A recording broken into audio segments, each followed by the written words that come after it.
ഭുവനേശ്വറിലെ മുക്തേശ്വര ക്ഷേത്ര സമുച്ചയത്തിനുള്ളിൽ തന്നെ സ്ഥിതി ചെയ്യുന്ന മറ്റൊരു പ്രധാന ക്ഷേത്രമാണ് സിദ്ധേശ്വര ക്ഷേത്രം.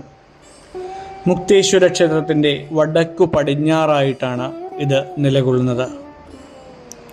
ഒഡീഷയുടെ തലസ്ഥാനമായ ഭുവനേശ്വറിലെ പഴയ നഗരഭാഗത്താണ് ഈ മുക്തേശ്വര ക്ഷേത്രവും സിദ്ധേശ്വര ക്ഷേത്രവും സ്ഥിതി ചെയ്യുന്നത്.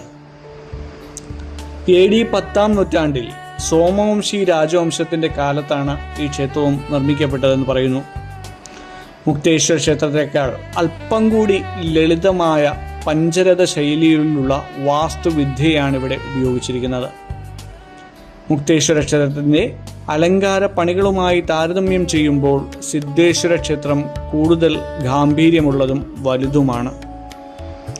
സിദ്ധേശ്വരൻ എന്ന പേരിൻ്റെ അർത്ഥം സിദ്ധികൾ, അതായത് അമാനുഷിക ശക്തികളോ ജ്ഞാനമോ നൽകുന്ന ഈശ്വരൻ എന്നാണ് അർത്ഥം.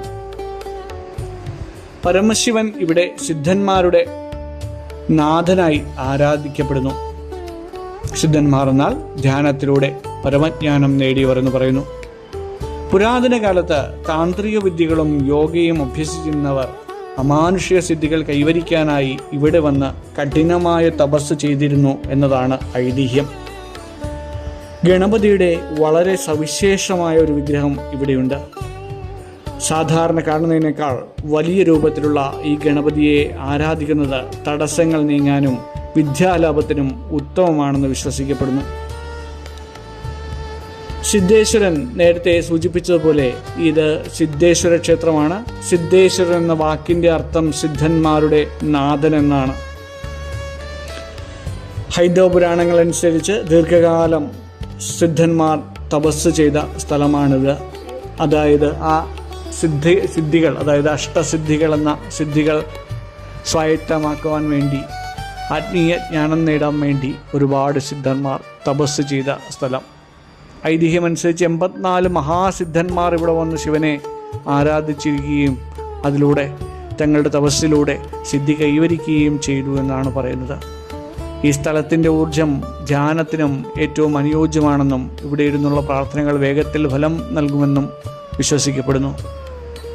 നേരത്തെ പറഞ്ഞ പോലെ ഇവിടുത്തെ ഗണപതി സാധാരണയിൽ നിന്നും വ്യത്യസ്തമായ ഒരു ഗണപതിയാണ്. ഇതിനെ സിദ്ധ ഗണപതിയായിട്ടാണ് കണക്കാക്കുന്നത്. വിഘ്നങ്ങൾ നീക്കുന്നതിനേക്കാൾ ഉപരിയായി ഒരാൾ ചെയ്യുന്ന തപസ്സിനോ കർമ്മത്തിനോ പൂർണ്ണമായ സിദ്ധി നൽകുന്നവനാണ് ഇവിടുത്തെ ഗണപതി എന്നാണ് വിശ്വസിക്കപ്പെടുന്നത്. ഭക്തർ ഏതെങ്കിലും പുതിയ സംരംഭങ്ങൾ തുടങ്ങുന്നതിന് മുമ്പ് സിദ്ധേശ്വരിലെ ഗണപതിയെ വണങ്ങുന്നത് ഒഡീഷയിലെ ഒരു പഴയ ആചാരമായി നിലകൊള്ളുന്നു. ക്ഷേത്രത്തിൻ്റെ ചുവരുകളിൽ ലഘുലീശൻ്റെ രൂപങ്ങൾ കാണാം. ലഘുലീശൻ എന്നാൽ ശിവൻ്റെ 28ാമത്തെ അവതാരമായാണ് കണക്കാക്കുന്നത്. പാശുപത ശൈവമതത്തിൻ്റെ സ്ഥാപകനായ ലഘുലീശൻ തൻ്റെ ശിഷ്യന്മാർക്ക് ജ്ഞാനം ഉപദേശിച്ച സ്ഥലങ്ങളിൽ ഒന്നാണിതെന്ന് പറയുന്നു. ലൗകികമായ ആഗ്രഹങ്ങൾ വെടിഞ്ഞ് മോക്ഷം ആഗ്രഹിക്കുന്നവർക്ക് ശിവൻ ഗുരുവായി ജ്ഞാനം നൽകുന്ന ഇടമാണിതെന്ന് ഐതിഹ്യപരമായ സങ്കല്പവുമുണ്ട്. മുക്തേശ്വരൻ്റെ ക്ഷേത്രത്തിൽ ഭക്തർ മുക്തിക്ക് വേണ്ടിയാണ് പ്രാർത്ഥിക്കുന്നതെങ്കിൽ സിദ്ധേശ്വരിൽ നിന്നും സിദ്ധിക്ക് അതായത് ജ്ഞാനം അല്ലെങ്കിൽ വിജയത്തിന് വേണ്ടിയാണ് പ്രാർത്ഥിക്കുന്നത്. ഒരു മനുഷ്യൻ്റെ ജീവിത ലക്ഷ്യം പൂർത്തിയാക്കുവാൻ ഈ 2 കാര്യങ്ങളും ആവശ്യമാണെന്ന് കരുതപ്പെടുന്നു. അതിനാൽ ഈ 2 ക്ഷേത്രങ്ങളും ഒരേ സമുച്ചയത്തിൽ സ്ഥിതി ചെയ്യുന്നത് ആത്മീയമായ പൂർണ്ണതയെ സൂചിപ്പിക്കുന്നു.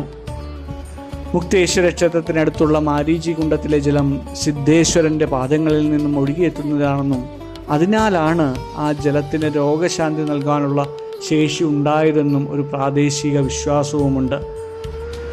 സാധാരണയായി ഈ ക്ഷേത്രങ്ങൾ രാവിലെ 6 മുതൽ വൈകുന്നേരം 8 വരെയാണ് സന്ദർശകർക്കായി തുറന്നു കൊടുത്തിരിക്കുന്നത്. സാധാരണ ക്ഷേത്രങ്ങളിലേതുപോലെ തന്നെ മാന്യമായ വസ്ത്രധാരണ രീതി ഈ ക്ഷേത്രങ്ങളിലും ഫോളോ ചെയ്യുവാൻ ഏവരും ശ്രദ്ധിക്കേണ്ടതുണ്ട്.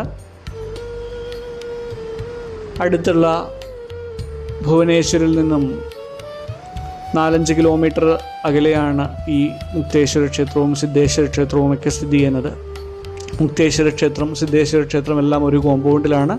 അല്പം അകലെ മാറിയാണ് പരശുരാമേശ്വര ക്ഷേത്രമുള്ളത്.